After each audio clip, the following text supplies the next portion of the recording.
Kratos had been in service to the gods long enough to know the Harpy had been sent as a warning, a reminder from his former master of the decision that had cost Kratos everything. Had it been that long since he'd almost met his end at the hands of the barbarians? That long since he'd traded everything to save himself? Ares! The sky split apart, and the god of war stepped through.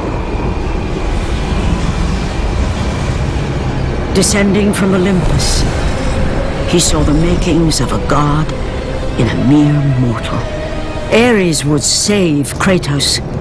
He would turn him into the perfect warrior, his servant on Earth. Only a simple pledge of loyalty was required. My life is yours, Ares. From this day, I shall carry forth your will. And his fate was sealed. As promised, Ares rescued his new disciple, bringing forth the power of a god, destroying those who would slaughter Kratos and his men.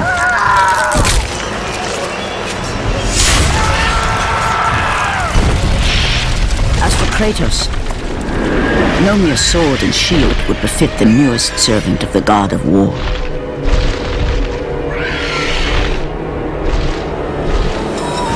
The blades of chaos, forged in the foulest depths of Hades. Once attached, the chains remained so, chained and seared to the flesh, a part of the bearer's body, a permanent reminder of Kratos' pledge. In return, ultimate power. The rage of Ares exploded from within. But soon, he would learn the true cost of such power. A cost too high even for Kratos to pay. Wretched beast! I know who it is you serve! Return to your master! Tell the god of war I am his no longer.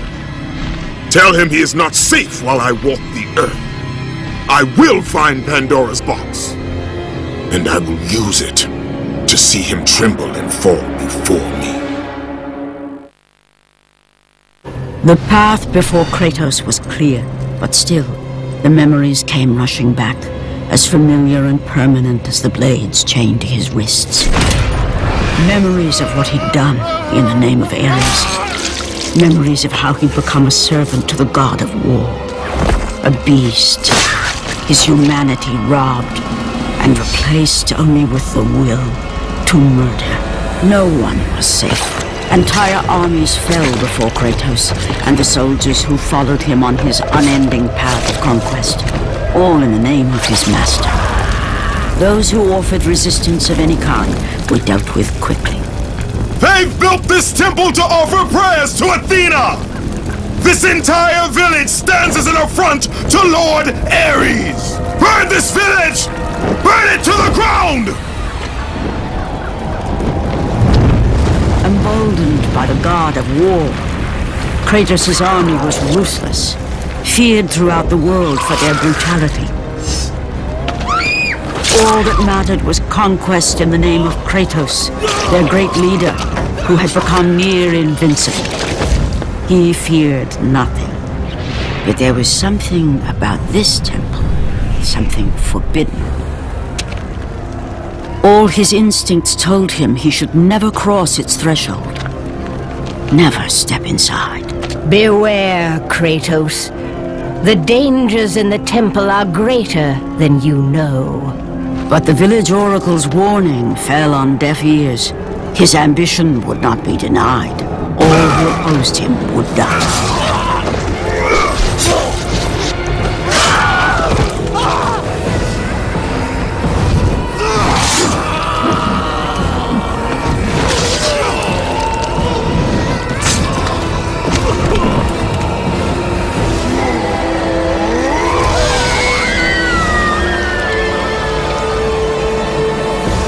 In that instant, the glory he had reveled in turned to horror.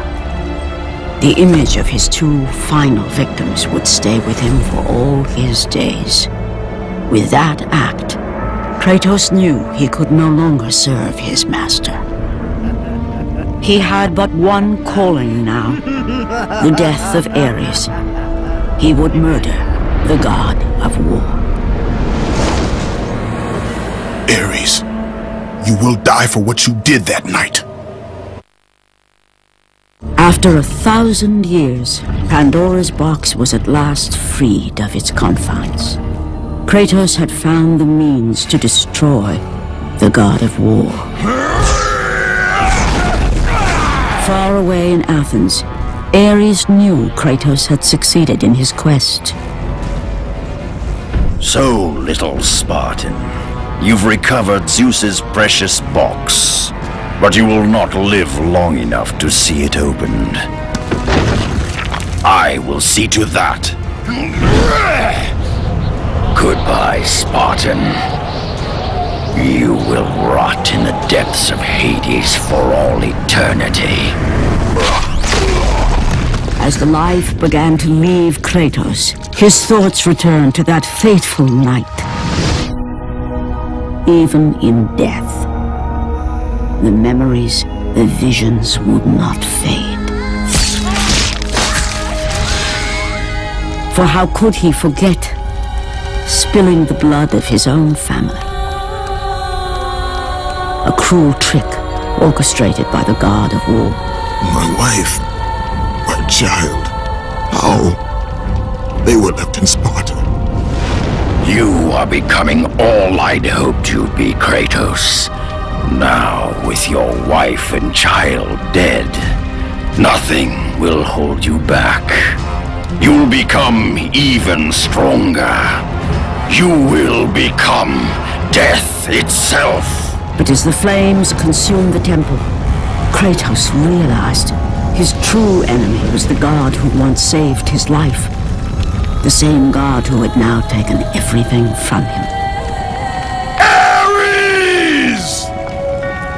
From this night forward, the mark of your terrible deed will be visible to all. The ashes of your wife and child will remain fastened to your skin, never to be removed. And with that curse, all would know him for the beast he had become. His skin white with the ash of his dead family. The ghost of Sparta had been born. In the end, in death, he had failed. As the minions of Ares claimed Pandora's box, Kratos' life faded, and his cursed soul was cast into the fires of Hades.